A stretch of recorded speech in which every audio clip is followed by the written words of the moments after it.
The Global Latin Factor Podcast.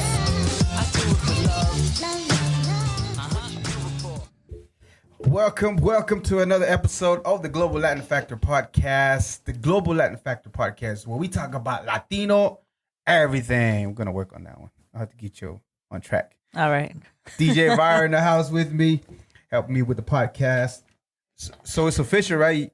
You joined the podcast. Yeah, right? it's official. We'll check on it because last time we didn't check on Partner. it. That's what had happened. That's what had happened last time. All right, check it out. So, as of the filming of the episode today, it is Friday the 13th. Happy Friday the 13th. What does it mean to you, really, as far as like Friday the 13th? Because everybody has their own different opinion about that. It means I can get a really cheap tattoo today. For $13, right? Mm-hmm. And it's like, what, quarter size usually? Yeah. That's cool. What else? What does it mean to you? Doesn't it give you like a without being Halloween, like a Halloween vibe? Yeah, I think so because I've already had a bad day since I got up today. I think 13. I like 13. 13 is beautiful. La M, 13 letter of the alphabet. I'm just kidding. We don't gangbang around here. We just, keep it cool. I'm wearing a hat too because we're gonna be exploring a lot of interesting things. So we are gonna get into talking about a little bit of, I guess you can say myths or legends, because of the day, Friday the 13th. So I looked up the date as to why people give it feel like it's bad juju. There was 12 disciples, so number 13 is kind of weird. Things like that. Also like black cats and don't break the mirror. Yeah, all that. It falls into that thing for whatever reason. I like 13. I like Friday the 13th. I had a bad incident on Thursday the 13th, which I didn't like, and I remember that date. I got a DUI. No, I didn't get a DUI. I got arrested. Do you remember? Yeah, I remember it. I was in New York. I was acting a fool. I was young. I was wilding out, really young. And so I was in the military, so some of my homies were like, because they were going to give me a breathalyzer. And they're like, oh, they're going to, because some of them were not of age at that time. So we're like, man, they're going to do a breathalyzer on us. We need to I heard if you put a penny under your tongue, it helped with the breathalyzer. And one of the homies swallowed the freaking penny. I swear he did. I was cracking up, but I was still kind of not in the Don't drink and drive. Besides spilling it, I guarantee it's going to cost you a lot of money. I bet that penny hurt. It hurt. Over easily $15,000 and license, permits you have to get. Extra insurance, everything goes up. It's retarded. Don't do it. Get an Uber. Or if you don't have money enough to go out and get drunk, don't do it. Especially on a Friday the 13th, if you have that mentality. I think it's a mindset up too.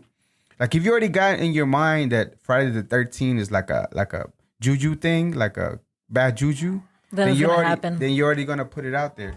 And things are gonna, whether you want it or not. And I know one time you did get upset with me, but I kept telling you, if you keep saying every time something happens to you, then usually it does. Like for example, whenever I know I'm running late to get somewhere, right? And if I start panicking and keep saying I'm gonna be late, but instead, and it works a good 80 to 85% of the time, I say I'm always on time. And it kind of calms me down a little bit. And I swear, for whatever reason, I get green lights and traffic. There's not a lot of traffic, not one traffic jam. And then I feel like sometimes if something does happen, I feel like I needed to be late in case to avoid an accident or something like that. I'm a firm believer in that. So I try my best not to take tollways because I'm not going to pay double. Yeah, I don't like paying.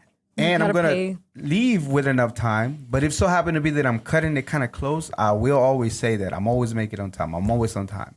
And then if I don't make it, then no biggie. It's okay. Nothing's going to happen. But respect people's time. It so happened to be that you couldn't. It's all good. All right, so let's get into this one. Friday the 13th. We're going to talk about some legends. Ooh, I'm scared. And it's not Halloween, but we got some more for Halloween. When Halloween's around the corner, we're going to have some more because in the Latino community, there's a bunch. And today we're going to talk about La Llorona. Dun, dun, dun. La Llorona. What you know about La Llorona? What have you heard? What have you... Anybody told you anything about her? What do you know by yourself about her? I've been told that she's really scary. She cries a lot. And people have seen her. Yeah. But I don't know. My tias, when that movie La Llorona came out, they were like, no, I don't want to see it. You know things happen in that movie? No. Like the actors felt like her spirit, like her evil spirit was there. She's real. They really gave account that they're doing the filming and stuff. They felt some weird stuff. Weird things happen.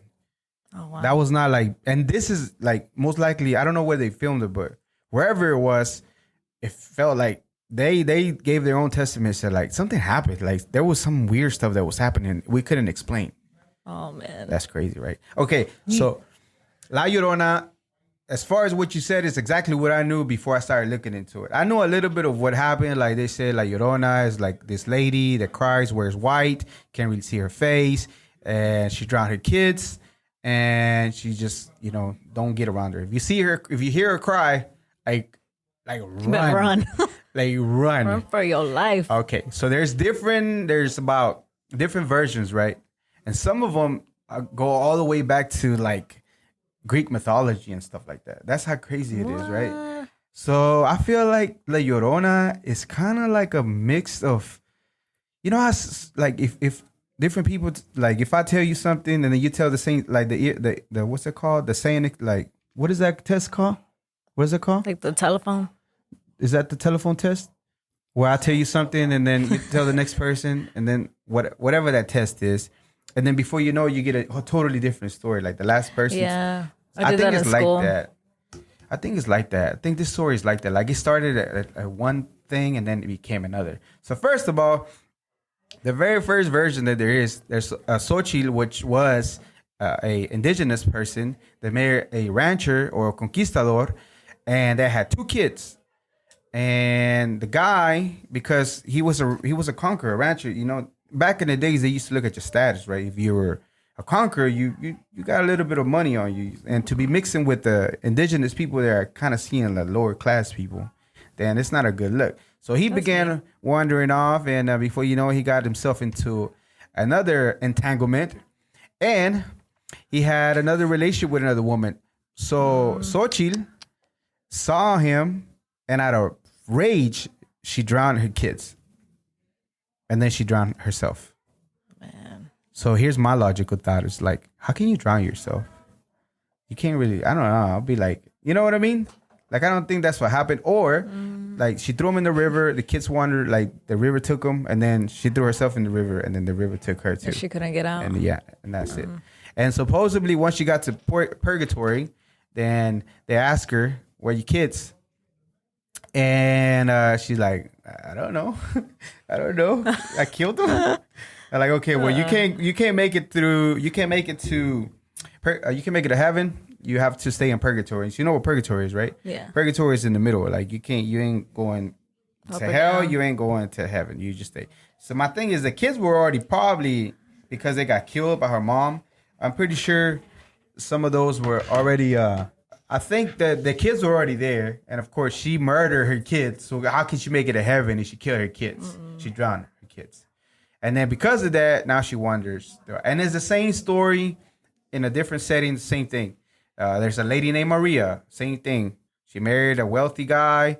The guy went off, and before you know it, is same thing, same story. Drowned her 3 kids. There's a story of 2 kids, and there's a story of 3 kids, and then same thing. She drowned herself, and now she wanders through eternity looking for her kids. And have you heard the cry? How does the cry sound?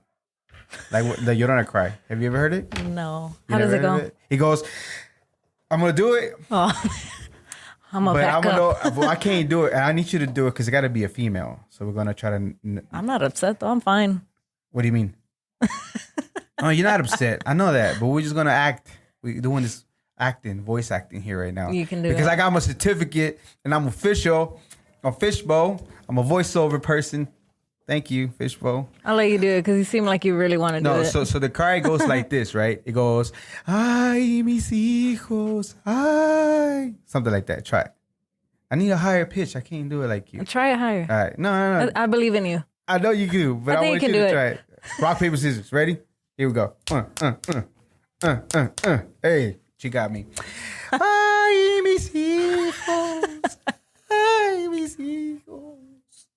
Anyways, so there's videos on YouTube of somebody actually capturing her saying that. However, there's like 3 videos I've seen, and none of them sounded like, meaning somebody was fabricating the, yeah, exactly. Fake news. It was made up because otherwise it would have sounded exactly alike.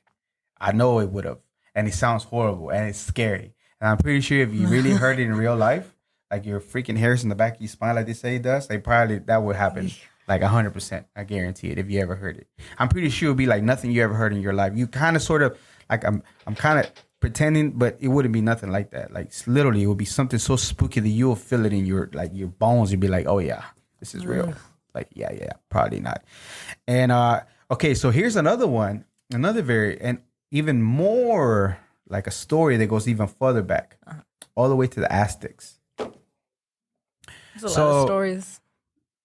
For everybody that doesn't know, just like myself, I have like a tattoo of Huitzilopochtli, which is, they're not Aztec gods, right? Because gods are like a colonizer thing, like a Spaniard term. They didn't use that kind of terminology. They use like spirits or things like that, energies. So there was a lady that before the Spaniards got to the Aztecs, that they heard a spirit cry saying the same thing, mis hijos. And what they say was like, she was crying because she knew she can foretell that what was going to happen to the Aztecs whenever the Spaniards came, like murder, rape, all that, take land, things like that. So she was kind of sort of already foreseeing and crying for her present kids, even though they couldn't tell that was happening.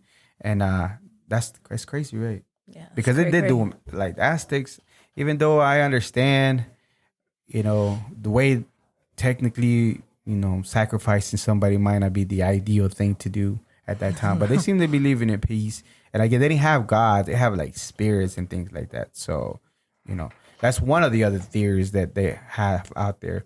And then there's this legendary lady called La Melinche. You know who that is? Have you ever heard of it? Never have. Who is she? So there's a couple of things about her. There's either she's La Melinche was a native lady that actually got acquainted with Hernan Cortez, which Hernan Cortez was one of the first conquerors to, begin conquering the Aztecs. So she got in with him and started interpreting. And they say La Melinche is actually one of the reasons why the Hernan Cortez and the Spaniards were even able to make it into the Aztec Empire. Oh, wow. And not only that, but later on, she gave birth to Hernan Cortez's kid. So that's when they started making what they call mestizos. Mestizos pretty much indigenous people and Spaniards.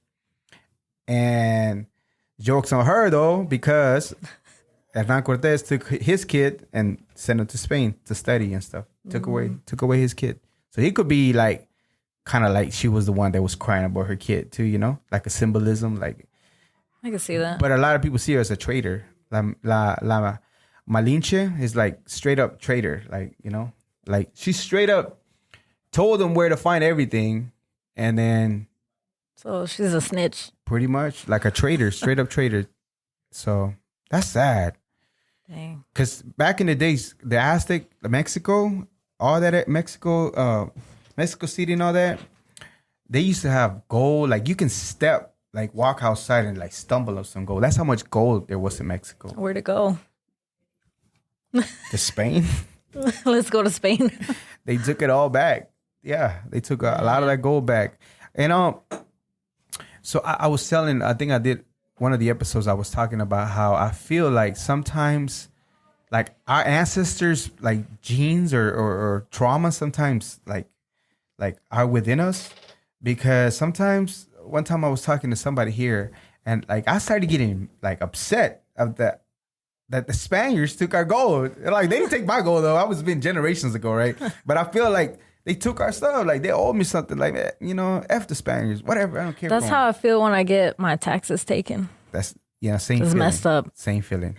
That is so true. They doing it the same way, but they're not Spaniards, Uncle Sam. Anyways, Another story. Taxes for another story. Okay, so here's another one that I was telling you that goes all the way even more back. So back in the days, they talking about back even in Hebrew mythology, they had something like that, like a lady that wept, And same thing. Oh, there was a Greek, even a Greek mythology, this lady. So Zeus, Zeus used to just, be messing around with all kinds of ladies, right? So one of the ladies he was messing, Hera, which is the wife of Zeus, saw that he was messing with this one lady. So Hera killed the kids. And this lady was supposed to be wandering for her kids too, like screaming for her kids because they killed her. Hera took them. Man. Yeah. So it's let me look at it. So La Llorona also bears resemblance to an ancient Greek tale of the demi-goddess Lamia, which is Hera, Zeus' wife, learned of his affair, Lamia, and her kid, Lamia, and killed all her children that were of Zeus because she was jealous. Hera. Man. I can see that. I can see that because I used to love Greek mythology. I don't remember seeing this stuff. I probably read it, but she was how they everyone though. goes after the kids. Like they can't I don't know just what they're gonna do. Squash it out themselves. They have to go for the kids. Especially, but hey, when they hurt you, you go for the throat. You want to make sure you remember. Ruthless. And what else more to you think about it? Like this lady messed with. Was I'm pretty sure it was Zeus's fault, anyways, but. Mess with her wife, like his husband. So all right, cool. You don't have kids? You ain't gonna have kids. I'm not ever gonna have. Think about it. So you have to go to eternity supposedly because they live forever, right? They are gods, and then you have to see these freaking kids' faces and remind you that your husband committed adultery with. Just don't look at them. Nah, I mean, again, I'm not justifying. I'm saying do it, but I see why people go literally kill the kids. I'm like, dang, that's messed up. It is kind of messed up. That's really messed up. It is. So even here in the States, even though the La Llorona legend, it goes from Mexico mostly and then South America. Now there's even stories here in the United States that has happened. Mostly in the South. Mostly in the South, you hear stories about people already seeing or hearing or having some kind of story appearances or seeing something. And okay, so maybe I need Carlos for this one. So that hasn't been a video that they got, right? Like a really good quality video. Is it because either they fabricated or because let's say you happen to capture some kind of spirit, wandering spirit, would the best camera be able to capture something definite that you're able to see like they painted, like a woman with a veil? No? Think so? Like a good quality, solid. Like let's say if we're we're from where you're at, we're about 6 feet apart, right? So from that, do you think it would be like a good solid quality, or because of the spirit, it would be distorted? I think the only reason it'd be is because it's a low light situation, which cameras don't do well. Don't do well in lights. So if you're ghost hunting, it's obviously most likely going to be dark. Yeah. Darker sense. Because all the stuff that I've seen on video, you kind of see like a weird blurry thing, which is it's late mostly, and yeah, that's when it usually happens too. She shows up late, after midnight. Is that another one those superstitions that bad things happen around 3 a.m? I don't know about 3 a.m, but I know after midnight she starts poking her head, and I'm like, I'm gone. That's why you be in there. And it used to be a scare tactic too, though. Remember del cucuy? I don't even know who the freaking cucuy is, first of all. I don't know who that fool is, but I'm scared. I used to be scared of him. The boogeyman. Okay, so first of all, I was born in Mexico, so when I got here when I was 11, I didn't know who the cucuy is. And then before you know it, they introduced the cucuy to me, and now I'm not only scared of the cucuy, but I'm freaking scared of the Llorona and the cucuy. I don't even know who he is. I don't know what's his story, but Halloween, we'll probably touch up on him, but who the hell is this for? What does he do? What is he so bad? What does he do for a living? Straight up. Who is he? What's his credential? Where he come from? Is he illegal? Was he here before Texas was Texas? I want to see his papers. I want to check his documentation. Make sure he's supposed to be here. I'm just kidding. But anyways, yeah, I didn't know who El Cucuy was until I got here. And I'm like, what? Who is this guy? And then all of a sudden, I became scared. Because they used to say, one of my aunts used to say, yeah, you better, check under your bed for the cucuy. I'm like, what? Why? I already have the Llorona and all the other stuff. Why any more, guys? So anyways, we'll look into it, Cucuy. But there's California sightings, and I'm pretty sure Texas and southern states that have Venezuela. There's another place that La Llorona is like has a history of. Man, it's crazy. What do you think of La Llorona? I always thought she just stayed in Mexico. I didn't think she'd come up here. Guess I gotta move to Canada. What do you think about it, right? If they're spirits, they have no borders. They can wander anywhere. You sure about that? How do you know? We got the other mic right there. What do you mean, Carlos? And then I think the other thing too. Oh, like Annabelle. Can't go everywhere. It's bound to the doll. So how do you explain sightings in Mexico, Venezuela, and out here? Everything. Huh? I would think it's something similar. Or just they're generalizing spirits. If it's a spirit, like a wandering spirit. Imagine all the mothers that die traumatically with their children. Okay, here's my thought. Okay. I said okay like 3 or 4 times. But okay. Check it out. This is what I think it is, right? Like the mediums or whatever, I'm not a big fan of them. But what I said before is like whenever you supposedly, and I heard this somewhere, you die, eventually you come to realization that you die, right? So you give to the process that you're already gone, you know? But some of these people don't give to that and they don't want to let go of it, and they stay. Oh, because they're not ready to go. Because they're not ready to go for whatever reason. Or maybe they just don't want to surrender to the fact that they're already dead. It's just, that's it. And those are the ones that wander around at times. Now, I feel like there is some people that are in tune with certain things within them that I don't know how to explain it, that they are able to see these people. They are able to see more, because it doesn't happen to everybody. Honestly, I'm so happy and grateful it doesn't happen to me, because I don't want to be see these wandering spirits and this and like I don't want to see that. I've seen a couple. Again, maybe you got that, whatever it is that they have. I don't want it. Again, I don't know what it is, but I feel there's only certain people with whatever reason they are given this thing that you are able to look at this, and then certain people are not.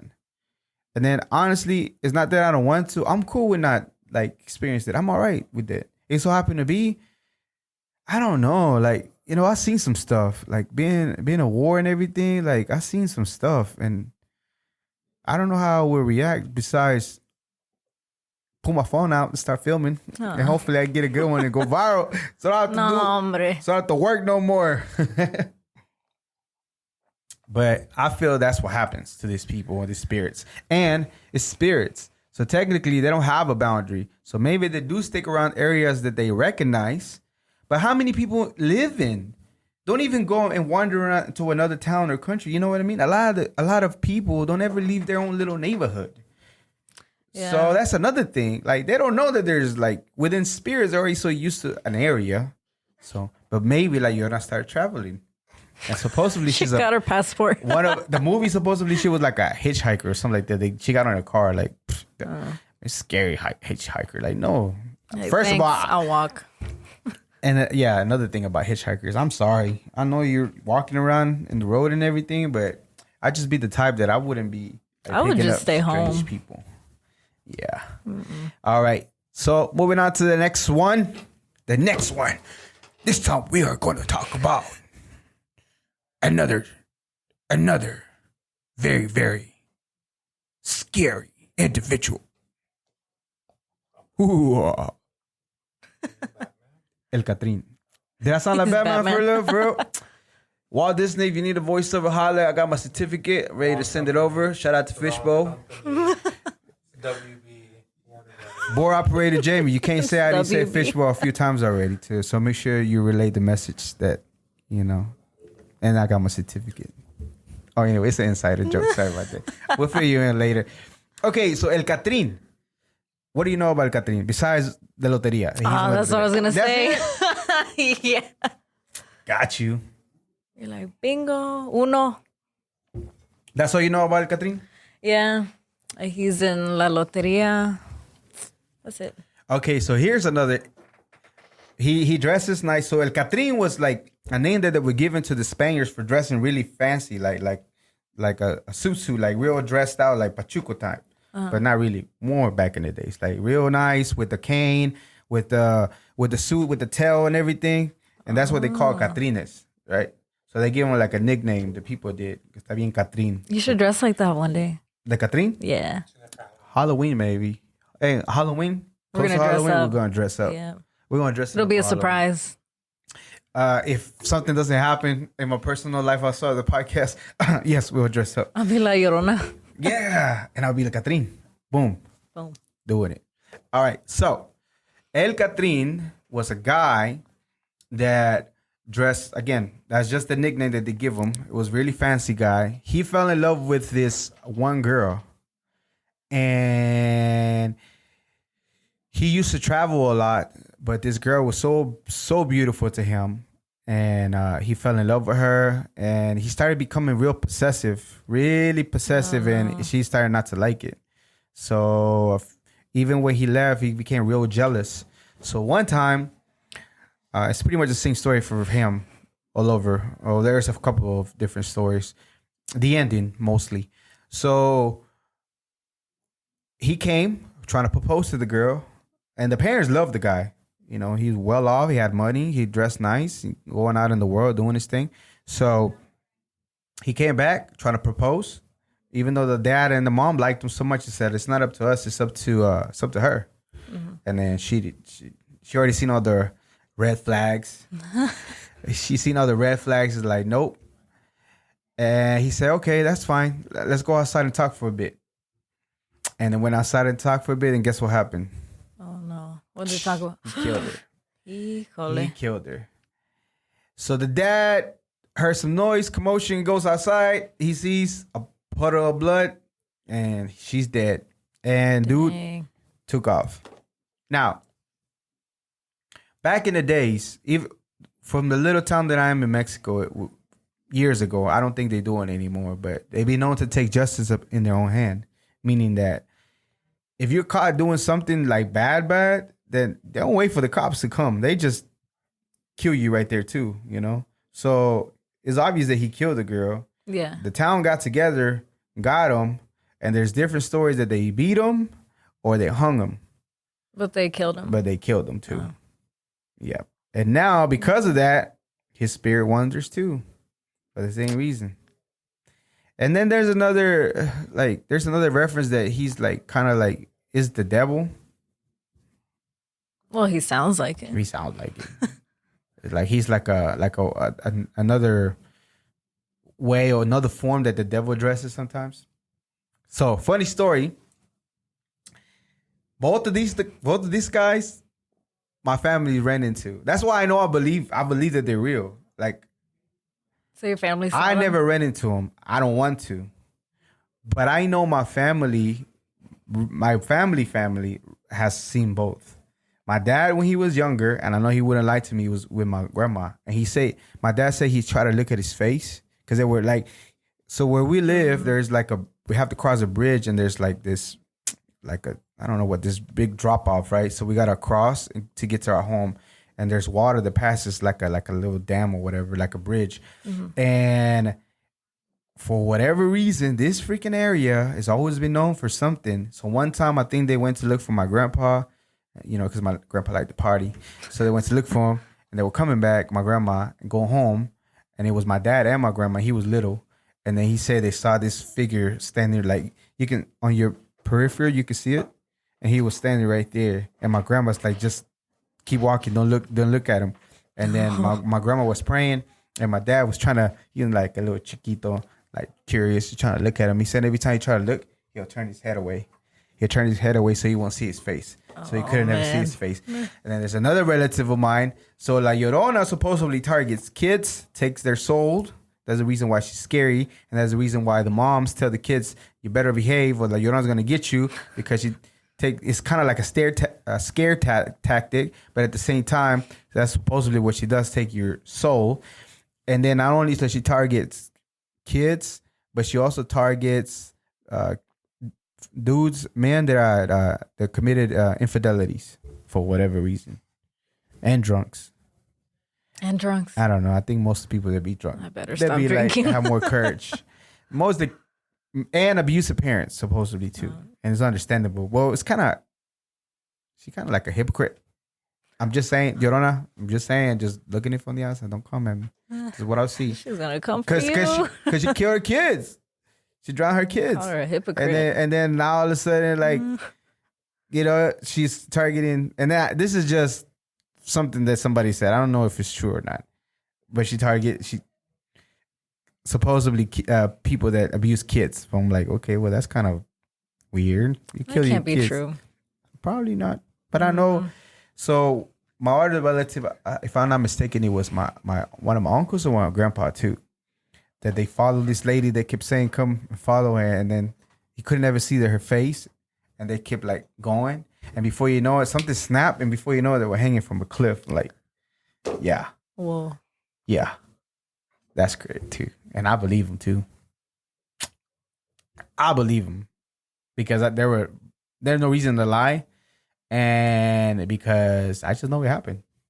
I don't know. I'm glad it didn't happen to me, but I'm just saying. You know, I've heard that a lot of sightings are like they happen in Mexico. Because my mom, she's seen something too. And then my cousins. Yep. I'm like, everyone, when they were in Mexico, everybody saw something. But here it's kind of rare. I wonder what it is. I wonder what is it about Mexico because it was La Tierra. I feel it has. I feel it has something to do with that. Like all the bad stuff violence. That happened. Yeah, that happened to they did them bad. It's like I know it's past my time, and I know it's past the years. Like we talking about generations, like hundreds of years ago that it happened, right? But it's still like just to think that, like whenever you go to the Trade Center, like in New York, there is some weird kind of vibe. I've been there before they started building the new monument, like 2005, and kind of like if you were to see the Llorona with your hairs. That's how it felt. That's how it felt. Like some kind of, I don't know, I can't even describe it. And I'm not into this all energy, this and that. I know people say that, but when I felt some weird stuff, like you can feel it, some coldness, some, I don't know, like you can almost, I'm gonna say hear, but you can like kind of sort of like feel the pain and things that happen, you know? And it's so weird to say, but if you've never been to there, like if you've never been to the 9/11 sighting, like go to it and you'll be able to know what I'm talking about. Like, and I asked my mom, because my mom recently went, and my dad, and I told him, did y'all feel that stuff? And like, yo. And they're super religious and even then, but they feel it. They can really feel what I was talking about. There's some weird like pain and suffering and cold, but even though it's not cold, and just I don't know. I wish I could put it in words as what it feels like, but it's just strange. And I would feel like if I ever saw the Llorona, well, CATRIN, I feel exactly like that too. Alrighty, so we're gonna go ahead and move on to continue with this Friday the 13th edition with one of the.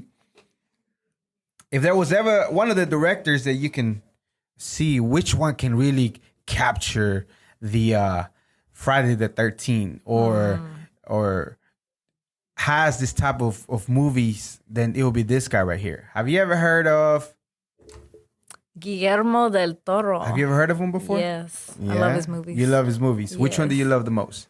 I can't pick, but if I did, probably Crimson Peak.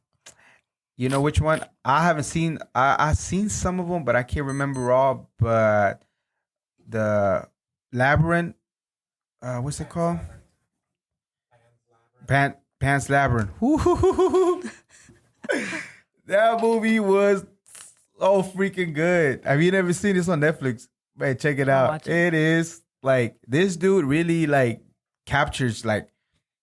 If a movie was to represent like Friday the 13th, his movies, like his director, he would be the one. Like, and I'm surprised he has. I'm pretty sure he has it on his back of his mind to do, some type of movie like that. But man, he does like this stuff. Yeah. Funny fact about him. A fun fact about him. His dad won the lottery supposedly. How much? I don't know.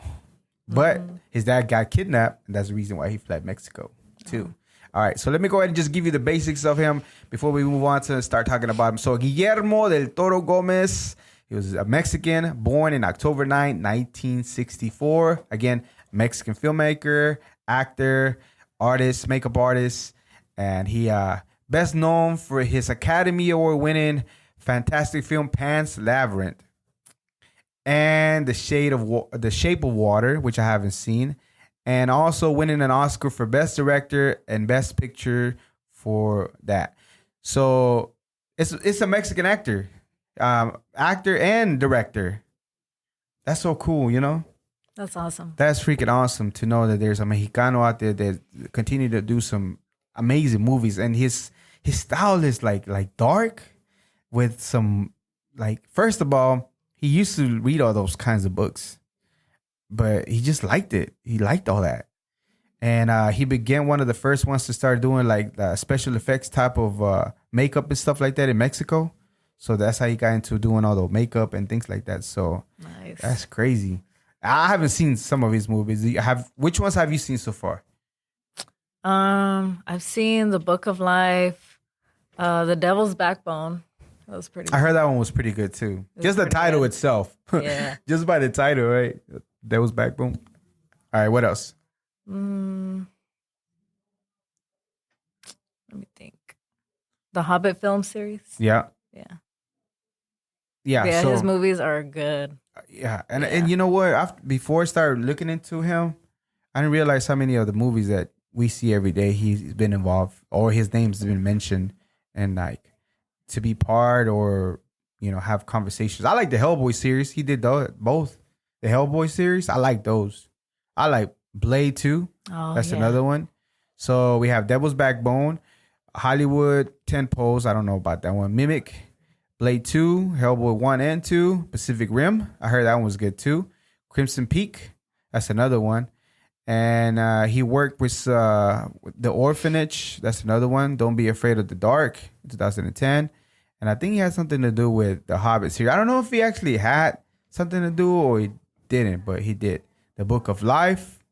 And again, Pacific Rim Uprising and Scary Stories to Tell in the Dark. I want to see that one. I want to see all of them. It'll be nice to know. So see more, because I like Pan's Labyrinth.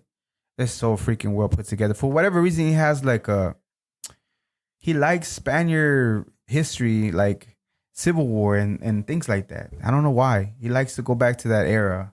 And I'm telling you is that our descendants, bloods run through some kind of DNA information.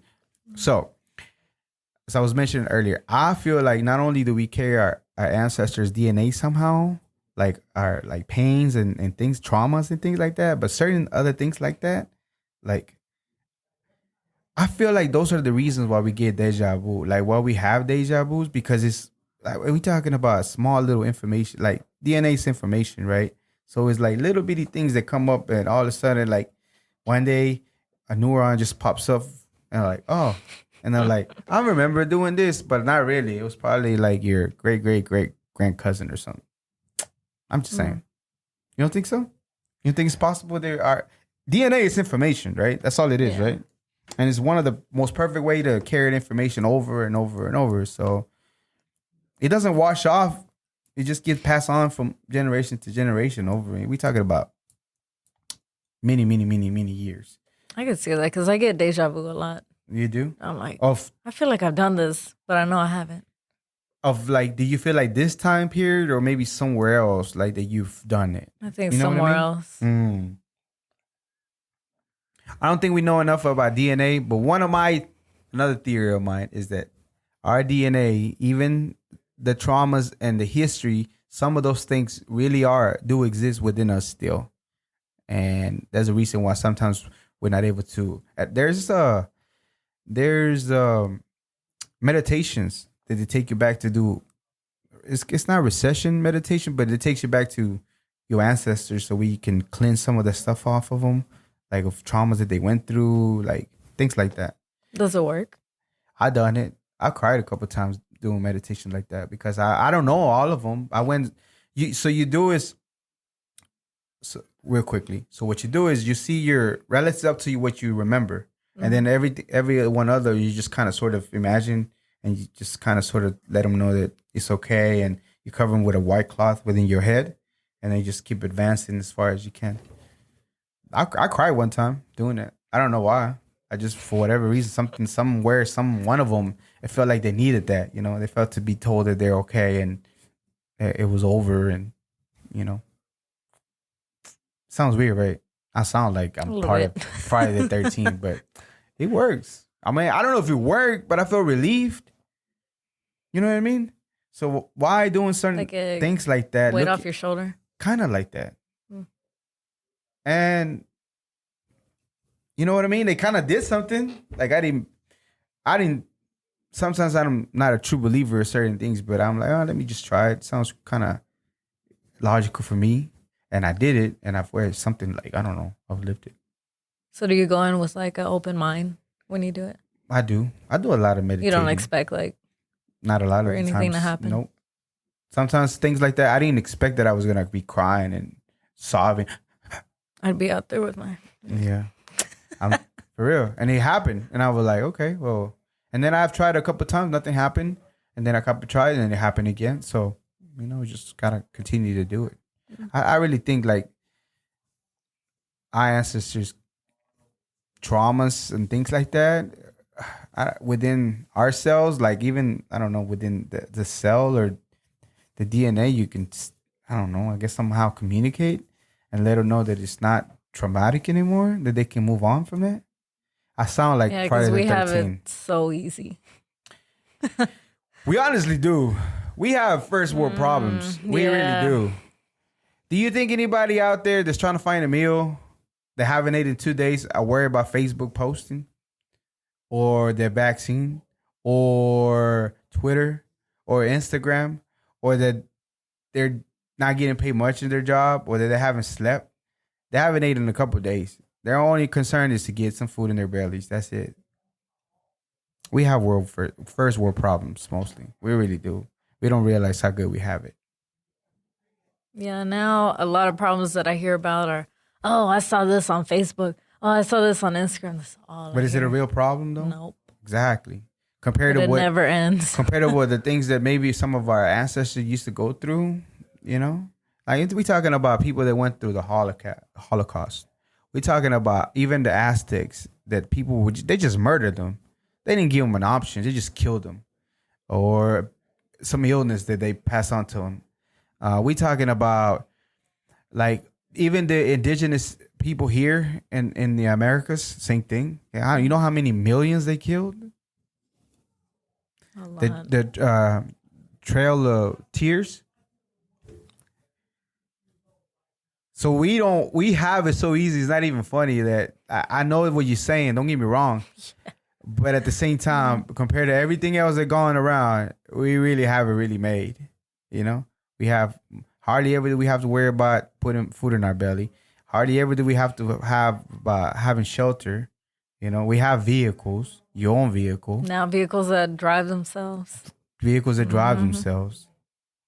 But I posted the other day because I heard it from one of the guys that I listen to often. It's called, his name is Sadhguru, that anytime we are our stomach empty, one problem, which is finding food. Stomach full, lots of problems. You know, like our mind just opens up because we have our stomach full that we can just have the ability. You know what they do in South Korea?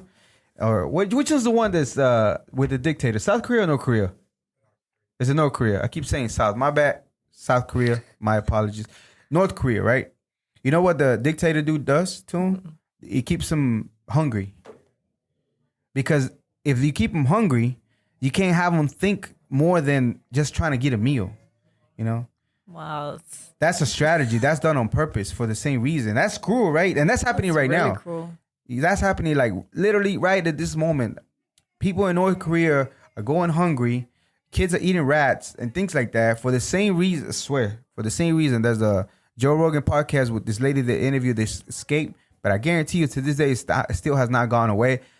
But a lot of people don't talk about it for the same reason that the reason why they don't talk about it is because it's not beneficial, because China is involved and China moves a lot of products and things like that, and they're world power. So why would you want to talk about North Korea and the dictator that they have, having people going hungry for the same reason that if they hungry, they can't think.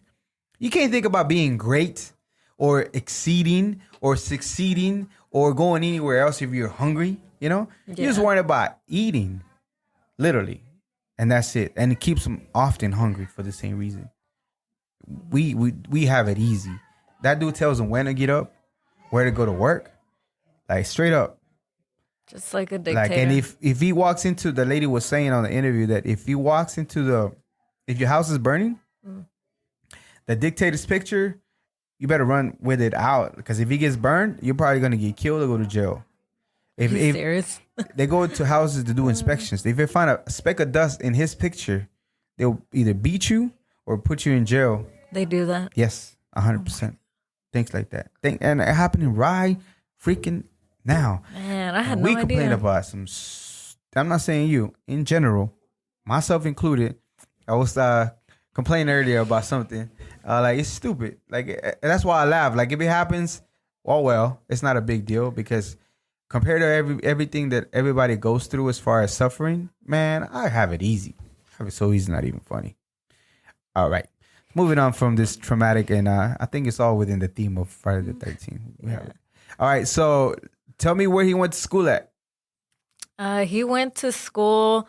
He did filmmaking at the University of Guadalajara. Guadalajara. Yeah. Jalisco. You ever been? You ever want to go over there? Guadalajara? I don't think I've been. That's where tequila was made. Maybe that's why I haven't been. Yeah.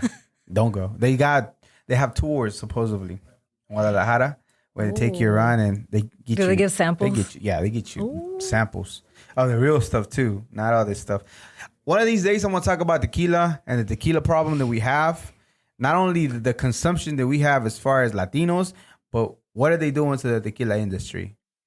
It's traumatic, kind of like this Friday the 13th episode. But I'm gonna save it for another time, because it does happen, and it's horrible what they're doing to Blue Agave and all these freaking celebrity tequilas that I would never drink ever. Not to mention I stopped drinking, but I ain't never buying them or giving them $1. Not even for P. Diddy? Not even for nobody. Not even for nobody. And then the ones that I would, if for whatever reason I want to buy a bottle, would be somebody that is locally. You know that distilleries, there's only so many main. So first of all, tequila is from Jalisco, and it's they can only make it there. It's like law. Like there's the only place it comes out of, and it's made out of blue agave. And this is the only area that tequila, you can't go outside of the state of Mexico and name tequila. You can't go to Guanajuato and name it a tequila, because it's illegal and you can't do it. So you only make it from there, right? So there's only a few distilleries available. So all these celebrity tequilas that go over there, they only come from like a handful of places. Even though they're put the name and label, they add preservatives, and most of them are just from a couple of distilleries that make the tequila. So technically they are selling you the same stuff, but they just add extra stuff to it to make it look, the coloring different, the pretty bottle and everything. Yeah. That's I interesting. ain't never buying no Kylie, whatever her face is. Man, get out of here. She has one? Yeah. And they put her on a horse just to make her look more. No, hombre. That's sad. Girl, that's sad. I'm sorry, bro. They put her on a horse to make her, in a hat, to make her look more Latina or more Mexican. But when she makes tortillas on the comal and she spends like goes and cuts the agave literally for like a month, and then she eats off the food over there, maybe I believe her. But bro, they're a joke. Yeah, plus she's Armenian too. I don't care what she's from. She's not even Mexican. That's irrelevant to the point. I'm glad that they're exporting something, but at the same time, they're diluting the precious. Well, it's not really precious, because I really am against drinking too, and the way that we do and party and stuff. But that's another You story. weren't against it like 5 years ago. Yeah, I wasn't. Not even. True story. True story. Couple years. I am a hypocrite. Say it. Say it to my face. It's okay. I'm You all with it. hypocrite. Hey, I'm all for it. I'm good. I'm good with it. I ain't taking no insult for it, because it's true. Ain't nothing wrong with it. Yeah, I got photos. Yeah. No, I'm kidding. No. For real? Maybe If maybe you do, let Facebook me does. see. Never post stupid stuff on social media like that. Well, maybe once or twice. Anyways, moving on. All right. So now that we talked about all these dark and traumatic things, and we already scare you to look under your bed for La Llorona, El Cucuy, El CATRIN, and then we already gave you something to look at on Netflix or anything else. Calm down. We're gonna make you dance today. Hey, Cumbia. We're that's gonna what talk I a like. little bit more light. I'll take you off the scare factor. What do you like about cumbia? What you know about cumbia? What I like is that it's really like a live genre. Like that genre, will get people up and dancing no matter what. They're drunk or sober. Yeah, that's true. We seen it last weekend. When I watched DJ put that Selena, it was over. Woo. Selena forever. Washing machine. Washing machine all the time. La reina de la cumbia. That's what they say, but... Well, they say La Reina del Tejano, which I think is more Reina de Cumbia. I think she's both. Than Tejano. She's La Reina. They're both. I'm not going to fight you over it. Sure. Whatever you say. Whatever you say, DJ Var. All right, so cumbia. So tell me a little bit where it came from or the origin of cumbia. Cumbia, just like Colombia, it's a blend between European, African, and indigenous cultures. So it was born on Colombia's Caribbean coast, where it was originally an African courtship dance that evolved with the addition of African, European, and indigenous instruments and indigenous dance steps. Yep. So just like salsa that we talked about before, it has all those same elements, right? African, from the slaves that were brought in, to indigenous people that are already there, to Spaniards. So all that blend of everything, they made it together and created this. And it keeps evolving, right? It's not just like a regular traditional stuff, because some of the traditional instruments that you have, like the flute, that is like a indigenous flute, they don't do it hardly ever anymore, use it. Yeah. They replace it with either the saxophone, the accordion, or something different. Yeah, I was looking at some of the videos from like where it originated from. Yeah. It sounds nothing like what it is now. But the Nada. beat, the bass is always the same. The bass is always, you can speed it up or you can slow it down, but the little thump, it's always going to be the same. I think back then, like all the instruments were more simple and it just sounded like more. You could hear every little thing, and now it's just all like together. All those instruments were natural. They were from nature. They got like a flute made out of like this pipe thing, and the drums from the whatever animal that they used it from. So all those were like instruments from nature. So it gives you a different vibe and a different sound and I feel like a different vibration and a different type of energy whenever you hear sounds like that. Yeah. So, okay, funny story. Supposedly, so again, it was mostly indigenous and started in Colombia, started spreading. But then there's a funny story. This guy had the native flute. Supposedly there's two stories, right? How the accordion came to be a part of it. That one of them is that he traded his flute for one of the accordions because he liked the way that it sounded. And then the other one is that a ship was going to Argentina carrying a bunch of accordions, and it had an accident, and it was shipwrecked, and all those were washed ashore close to Colombia, and then people just... Free accordion. You get an accordion. You get an accordion. You get an accordion, exactly. Either way, accordion came to be part of it, and it makes... I like the accordion. To me is one of my favorite instruments. I don't know how they play it or whatever, but I enjoy the accordion. My dad, this is a cool story that I've always liked. Ever since growing up, since the 90s, I think even the 80s probably, he had a best friend, Luis Osuna, who played the accordion. Right. I don't remember how exactly they met, but they were friends for a long, long time. And pretty much a two-person band. Other times there'd be What was their name? They have a band name? Oh, no. No? No, it was just them two. But anytime people saw my dad and his best friend, that's cool. It was going to be a party. Look at you. Music in the blood. Yeah. Okay, so, and then it said about accordion, right? So it's supposed to be like so the people that dance salsa and the people that dance bachata kind of sort of see like cumbia as like a lower tier type of dance, but I could see that. but it's just as like it has that much history than the cumbia. I mean, than the salsa and the merengue and all them. You know, so I know what they mean. Don't get me wrong, because I can see the difference when you're dancing it. But at the same time, it changed to what it was before because it used to be more formal and coordinated. Because everything is about the dancing is the same thing, right? A dude trying to get with a girl. Yeah. Whether it's cumbia or bachata, whatever. But I see the difference. But I see what they're saying on my salsa people, but I don't see what they're saying at the same time because their history is just so deep from the same roots. It just became a different type of sound. And it's for the same, they're dancing for the same reason. You're trying to get with each other. You know what I mean? But I don't like that. And there's a guy that did a video about talking about the cumbia just for black people and things like that. What the native, like the slaves back in the days and the Spaniards didn't like that because, you know, they didn't want them to be happy or whatever the case may be. But that's just, like, again, it's so rich. Like cumbia is so rich as far as history when it came, and it just serves the same purpose. And I don't understand why it just can't get along. Whenever you go to a club, a salsa club, and a bachata club, or they mostly play them two. When they throw cumbia, oh bro, it's like a big old deal. Like everybody looking at the DJ, like he lost his mind. Yeah, I've seen that. You seen that? Yeah. Why?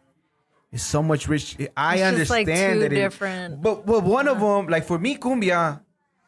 It's like more like it's like salsa sometimes is too serious unless you really know how to dance it and Yeah, and you have invest to know time. how to dance it. And then cumbia, you can just freestyle it and be happy that you're there, enjoying the drink and just enjoy the music. You know, for what it cumbia is. is probably one of the few, probably the only genre where I've seen people where you can just walk, literally just walk with them. You don't have to know how these turns. And why has it got to the be so hard and splits all complicated? this. If you just want to enjoy the music and the band or whatever and just dance or do a little freestyle move, why does it have to be so structured? And I get it that it's nice, but it's not like a competition. It's not like salsa contest type. If you go there, yeah, I get it, but it's not the same thing. You know, it's not that serious. Again, Tell them that. problems.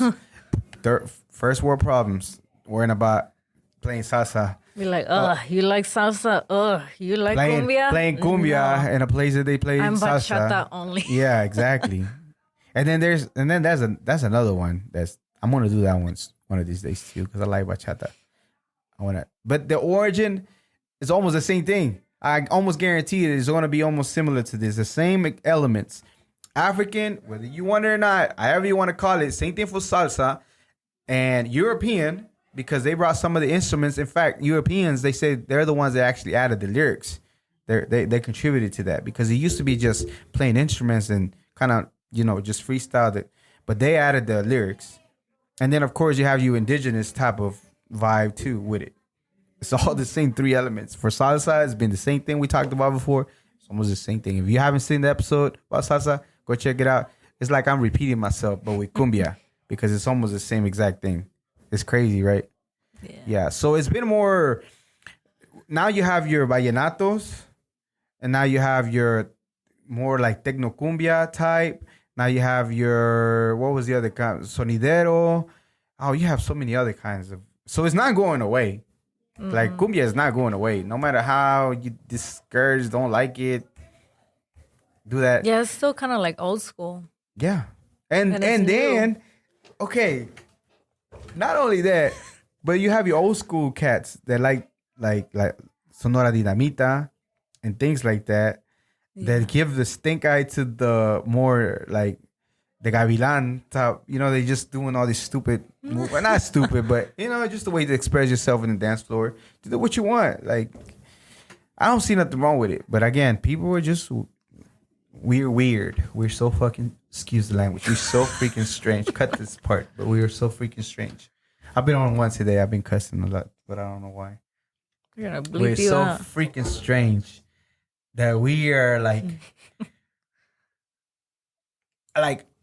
being racist toward. Okay, so do you know about crows or crows and things like that? Like, you know how they really like They're super they're smart. like a bad sign also. They're not kind Like, of. People it's see just it a like that, bird. but they're smart.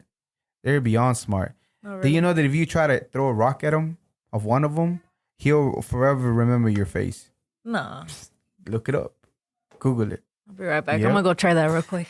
And not only that, but they're super smart. You give them a task, and they'll be able to, and give them some like let's say get this pebble or this whatever they eat out of here, and give them like a stick or something. They find a way to get it out. Like they're super smart. And they whenever one of their people died, their bird friends died, they mourn a certain way. They Aw. do. What do they do? They make the sound. Yeah, whenever they die. So, for whatever reason, we don't like the birds because some of the things they do are very similar to the way that we act as people. You know what I mean? So, the same way that a lot of people are somewhat discriminated against cumbia, which is just a dance and a sound, it's just the same way that we be like disliking people being prejudiced against us because we technically do the same thing. Like we literally do the same thing within our culture. People don't know Spanish. Oh, don't You know what I even get mean? me started. But I'm just saying, again, it wasn't some people wasn't an option to learn Spanish or not, whatever. But still, we give them that stink eye that like, oh, you don't know Spanish, you man. You know what I mean? So we expect other people not to be prejudiced, racist against us, but we be doing the same thing. So it's like the crow thing. We don't like him because he's so much like us Yeah. that we just like, we don't like you, but we It's just always like you. something. We don't like you, but we just like you. We're like just like you. We like do certain things like you, but we don't want it. So I think we got to be better because otherwise you'll be a hypocrite like myself sometimes that you'll be like, yeah, I don't like that, but don't do it to me though, because then I don't like it. But I can do it to somebody else with cumbia because it sounds more lower tier. But yeah, I don't like that either. I love cumbia. I do. I enjoy cumbia. I don't know. I you know what I have the most difficult with cumbia is What? the turns. I can do the regular dee dee. I can do the regular one too, or just freestyle sometimes and go. But sometimes I just can't do it. And I need to go back to practice on salsa because I haven't salsa in a long time, and I think I'm starting to forget. I used to learn a little bit and learn enough, but now I forgot it. And bachata though, but bachata. Bachata's easy. I still Ooh, get down. It depends. just 2 steps. It's 3 steps. It's 3 steps. No, you do it with the kick. See? That's the people that like bachata That's that know the end about of a step. bachata. Okay, but it's still a step. Believe me, it's 3. I know it's 3. Okay, it's 3. But I'm saying the people that like practice bachata, if you see you doing it, you'll be like, you know what I mean? They give you the stink eye too because it's like 1, 2, 3, 1, 2, 3, 1, 2, 3. Not only that, but one of my friends was telling me, one of the persons that I know, I don't got no friends. I just got acquaintances. Got a bunch of people I know. Anyways, she was telling me now they do, as long as you stay one beat, you can even do whatever you want, like with your foot, as long as you stay on the 3 count, which is, it's a 3 count. Believe me, it's a 3 count. But if you stay within, as long as you stay within beat, you can do like, even if you go like this and you twin, you do all kinds of weird stuff with your feet, doesn't matter. But as long as you're on step, you're good. That's crazy. I didn't know that. I think it's like a recent thing. Maybe I'm behind. You know, I have a gig tomorrow and they want me to play bachata. So Really? I'm going to check that out, see what they do.